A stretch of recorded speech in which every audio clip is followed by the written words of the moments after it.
ఇక మీదట కొన్ని విషయాలు సీరియస్గా తీసుకోండి. ఏంటి కొన్ని విషయాలు సీరియస్గా తీసుకోవాలి అంటే, మీ ఉద్యోగంలో, మీ వ్యాపారంలో, మీ కుటుంబ జీవితంలో, మీ బంధువుల మధ్య, మీరు పెళ్లిళ్ళలో ఉన్నప్పుడు, ఫ్రెండ్స్ మధ్య అందరూ కలిసి తిరుగులాడుతూ ఉన్నప్పుడు, ప్రతి చోట కూడా నువ్వేంటో, నీ ఉనికి ఏంటో నువ్వు గుర్తు చేసుకో. అర్థమైందా?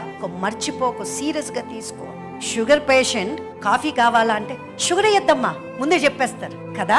మరి నువ్వు క్రైస్తవుడిగా ఏర్పాటు చేయబడిన తర్వాత కొన్ని పరిస్థితుల్లో ఉన్నప్పుడు సారీ నేను ఇట్లాంటివి వద్దు, ఇలా కుదరదు, ఇలా చేయకూడదు, ఆ సీరియస్నెస్ ఎందుకు ఉండట్లేదు?